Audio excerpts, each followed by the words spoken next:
Detective Ryan Hale tightened his grip on the flashlight. The intercom still echoed, "Room 13? Room 13." Yet the blueprint was clear. Only 12 rooms existed. Still, the voice persisted, daring him to find the room that shouldn't be. He forced open room 3. Dust coated the floor except for a single chair. A mannequin, strapped tight, wore a hospital gown. Its face was smooth porcelain, and across its chest carved one word: listen. The lights above flickered. His radio hissed alive. A woman's whisper cut through. "They silenced us. They burned us. But we never left." The porcelain mask turned toward him, though he had never touched it. He stumbled into the corridor, gun raised. The door to room 7 creaked open by itself. Inside lay a child's bed. Above it, chalk words on the wall: "She is still here." A small handprint pressed fresh in the dust on the sheets. His phone buzzed violently. Unknown number. He answered. The same woman's distorted voice came through. "Room 13 is below. Find me." Ryan found the basement sealed with rusted chains. As he turned, the intercom shrieked. A chorus of voices screamed together, rattling the walls. "Confess!" Upstairs, a fresh corpse awaited in the hall.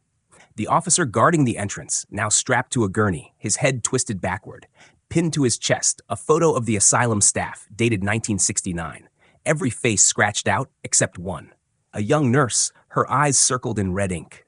On the back, a single name: Eleanor Crow. Ryan had never seen it in any file. Digging into archives, he uncovered fragments.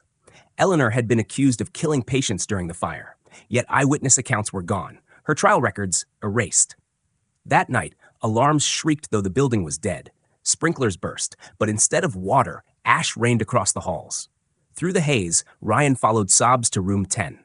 The walls were covered with burned photographs, patients screaming, doctors running, flames devouring halls. But always, one untouched figure remained: Eleanor, her eyes black, her smile faint. Ryan staggered back. In a broken mirror, his reflection moved too late, then spoke with her voice: "You carry their guilt." He smashed the glass, but shards still reflected her whisper: 13. The intercom returned, pleading, not screaming. "They burned us alive, detective, and your family signed the order." Ryan froze. His grandfather had been a judge. Had he been part of the cover-up? The walls groaned as if in answer. The basement chains snapped by themselves. Cold air filled the stairwell. A trail of ash led downward. Step by step, Ryan descended. Children's cries echoed, overlapping in the dark. Something crawled across the ceiling, a pale hand scraping stone. At the bottom, a row of cells. Each door slammed shut as he passed, except the last. Inside lay a burned hospital bed. On it, a set of keys. The tag read, "Room 13." His blood ran cold. The blueprint had no room 13. But now he held the key. Voices rose around him, chanting, "Open it! Open it!" At the hall's end, a door appeared. Charred, the number 13 burned deep into the wood. The key turned by itself. The door creaked open. Heat, screams, and ash poured out. Inside, blackened walls flickered with flames that did not burn. Hospital beds lined the room, each holding writhing ash-shaped bodies. Chains rattled from the ceiling. The air stank of burned flesh. In the center, a chair. Strapped to it, a skeleton in a nurse's gown, porcelain mask cracked. Her name tag still pinned, Eleanor Crow. The skeleton twitched. A hollow whisper seeped out, "You found me. But can you face what they did?" Ash swirled into visions. Doctors dragging patients, doors locked, fire spreading. At the center, Eleanor kneeling, trying to free them. Then the council of men signing papers. Among them, Judge Richard Hale, Ryan's grandfather. His pen the last to sign the order: "Burn the asylum. Seal the truth." Ryan staggered, sickened. Eleanor's voice filled the air. "They called me a murderer, but they killed us all. Your blood signed our death." The skeleton pointed at him. Its mask split, revealing black eyes. The patients rose, whispering together, "Confess or burn." Ryan fired, but bullets passed through. The ash devoured sound. The whispers grew louder. He bolted, but room 13 slammed shut behind him. Fresh letters burned across the wood. Not yet. The asylum twisted, every path leading back. Every mirror showed Eleanor's face. Every bulb flickered with fire. His radio screeched. A child's voice whispered, "She saved us. She saved me. Don't let her fade." In the records office, files rained from shelves. A scorched folder slid to his feet. Inside, a list of patients. 13 names. The last circled, Eleanor's unborn child. Ryan's chest clenched. Eleanor had been pregnant the night of the fire. The council hadn't just burned patients. They killed her child too. The air froze. Blackened hands reached from the ceiling, clawing his throat, his arms, his legs. Faces screamed in the plaster walls. He fought free, stumbling into room 1. On the bed, a fresh corpse. The detective sent to back him up, carved into his chest, "You can't leave." Ryan fell to his knees. The truth was clear. The asylum killed those who tried to bury its story, and his bloodline was next. Eleanor's voice thundered from every wall. "Bring them here, all of them, the children of the guilty, or I burn this town again." Ryan clenched the key. It scorched his palm. The voices screamed, the countdown beginning anew. He stumbled out, ash clinging to him. On his desk at the precinct, an envelope awaited. Inside, a list of 9 names. The descendants of the council. His sister's name circled in red. That night, screams ripped across town. A council descendant burned alive in his untouched home. On the wall, scrawled in smoke, "One delivered." Ryan sought Martha Crow, Eleanor's surviving relative. She trembled. "She comes in dreams. She says the guilty blood must return. She says you must lead them." Ryan refused. But at home, soot blackened his walls. His sister's photo hung in the center, ash dripping. Beneath it, "Tomorrow." He fled with her that night. But smoke filled the car. Ash poured through the vents. On the engine block, a glowing porcelain mask. His sister screamed, choking. Invisible hands clutched her throat. Ryan fired into the night, shouting, "Take me instead!" The grip released. Ash scattered. But the whisper returned. "Not yet. Bring them all." Ryan accepted the truth. Eleanor's vengeance would never stop at whispers. She wanted the descendants dragged back into her asylum. If he resisted, she would turn the entire town to ash. By morning, black smoke rose from every chimney, though no fire burned inside. 9 homes, all tied to council bloodlines, bore the same sigil scorched into their doors: 13. The mayor dismissed it as vandalism. Hours later, his corpse sat in the square, eyes melted, mouth spilling ash. Pinned to his chest, 2 delivered. Fear consumed the town. Evacuation failed. The roads bent back into themselves. Cars returned broken, their drivers pale and silent. The town was trapped. That night, Ryan stood at the asylum gates. They opened for him, chains rattling like applause. Inside, Eleanor's voice bled from the intercom. 9 must enter. Only then will we rest. He saw them, phantoms of the council, seated in the burned chapel.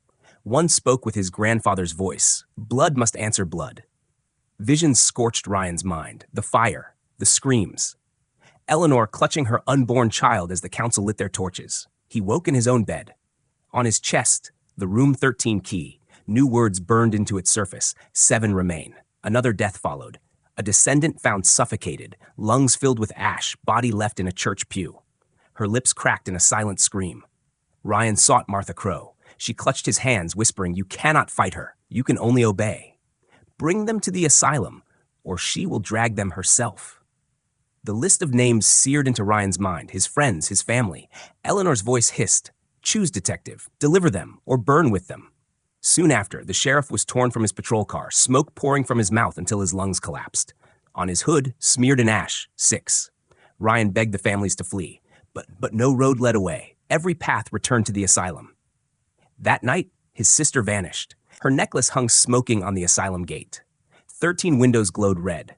Inside, the walls twisted. Doors slammed. Voices screamed. Each victim left a number carved in ash. 5 remain. Eleanor's laughter filled the halls. "You cannot save them. You can only bring them." Ryan broke. He began the hunt, dragging descendants one by one through the gates. Their screams echoed down the halls.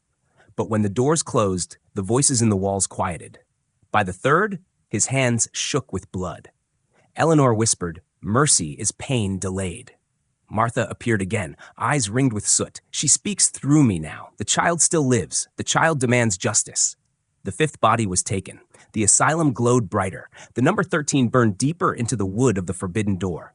Ryan's dreams twisted into fire and loss. Every morning, the key lay heavier on his chest. Only 3 names remained: his cousin, his sister, and himself.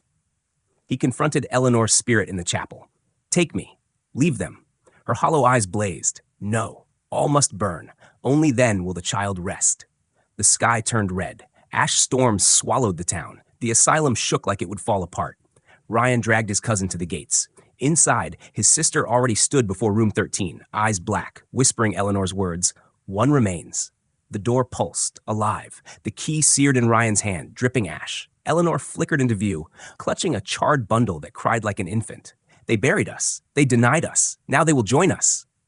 The bundle writhed, skeletal fingers reaching for Ryan. Flames split the door. The asylum trembled. His sister spoke with Eleanor's voice. "Open the door, brother. Let the child out." Ryan raised his gun. "Eleanor, stop this. They're gone." She laughed like glass shattering. "Their blood lives, and so it burns." The bundle twisted into a skeletal child, mouth stretched in silent screams. Smoke consumed him. Visions drowned him, his grandfather's pen signing death, the council's torches, Eleanor begging for mercy. He screamed, "My family was guilty, but I am not him." The asylum quaked. Eleanor's voice demanded, "Then confess. End the lie." Ryan cried into the fire. "They murdered you. They murdered your child. They burned the innocent to hide their crimes." The flames froze. The skeletal child stilled. Eleanor's face softened, ash streaming like tears. Truth buys mercy. The doors burst open. The ash-formed souls dissolved. Silence spread. Eleanor held her child once more. Her voice broke. "Protect them. Protect the forgotten."